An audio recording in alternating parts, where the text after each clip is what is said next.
The year was 1969. Ivy Olson, a recently divorced and struggling young mother, was moving into a modest one-bedroom apartment with her two sons. Money was tight, and Ivy had trouble making ends meet, even with her job in a doctor's office. Her situation became particularly troubling during the holidays. One of the hardest Thanksgivings I ever have had was Thanksgiving after I was divorced.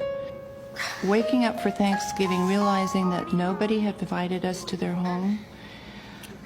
The only food we had in the home were 3 hot dogs, and it was an overwhelming feeling of what have I gotten into, and how am I going to get out of this? I was down. I really felt despair.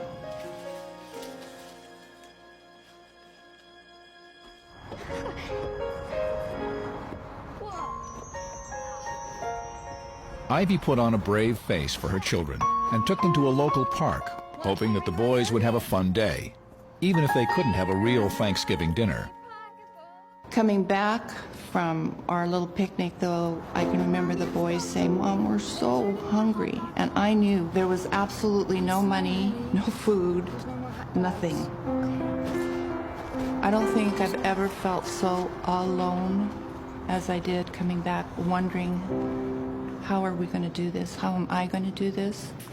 But as she started up the stairs to her apartment, something incredible occurred. Honey! And this little old lady came out of the bottom apartment, and she says, "Oh, honey." I cooked Thanksgiving dinner for you and the boys.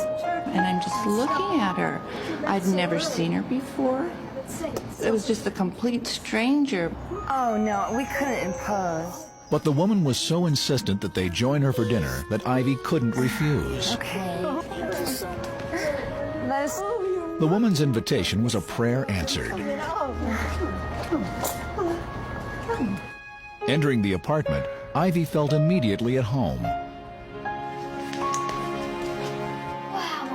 And it was all dimly lit, and the kitchen table was just loaded with food, and she was just so incredibly sweet. See, we're gonna have to carve the turkey.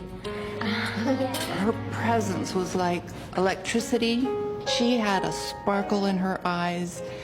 There was life in her. You know how in the presence of some people you feel so absolutely comfortable? That was what she created that evening for us. Food, yes, lots of it. But for me, and the loneliness that I felt, what she gave to me was unconditional love, and it was just one of the most special evenings that I have ever spent in my whole life. As Ivy and her sons were leaving, the neighbor presented them each with a gift. Thank you so much. But they also left with something they desperately needed. Food, loads of leftovers. I mean, we had food for a week. If you can compare how I started in the morning with that total feeling of despair and loneliness and not good enough, to ending up feeling I'm okay, I'm worthwhile, I'm a good mom, it was a miracle. The unexpected act of kindness had given her a new lease on life. But the next day, Ivy was in for an even bigger surprise. This Thanksgiving was not just a random act of kindness by a thoughtful neighbor. I got all my containers to take them down to my new friend, and went down there and knocked on the door, and there was no answer. And I looked through the windows, and the place was absolutely dark and not one piece of furniture in there. I mean, even today I get goosebumps when I think back on just seeing that empty apartment. And it was like, uh-oh, something's going on here. Shocked and confused, Ivy immediately contacted the apartment manager. Yeah, what can I do for you? And I go, where's the little old lady that was in that apartment? 15's been vacant for 10, 12 weeks now. And I said to him, no, you don't understand. I had dinner there last night, Thanksgiving dinner. And he gave me this understand. weird I look, had dinner like there last night. maybe I should be in an Thanksgiving institution or a hospital. Ivy, are you feeling okay? And I can remember just looking at him, absolutely knowing that a miracle had happened in my life.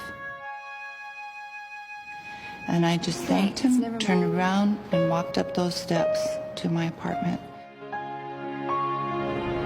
Oh, honey, I cooked Thanksgiving dinner for you and the boys, but As she returned to her home, Ivy began going over the events of the previous evening in her mind. And suddenly she realized the woman had known personal things about her that she couldn't possibly have known, like her favorite food, Potato salad? and the fact that she worked in a doctor's office. do you like your job at the doctor's office? Yeah. How'd you know? Oh, I just know. I often wonder why I didn't pick up at the actual dinner that this was an angel. Well, we're gonna have some good food. I think one of the most important things about my dinner with an angel is that out of my 57 years of living on this earth, that 1.5 hours of being loved unconditional has changed my life so drastically. Can you imagine what it would be like if us earth angels gave some of that unconditional love away? It can make a total difference. Thank you so much.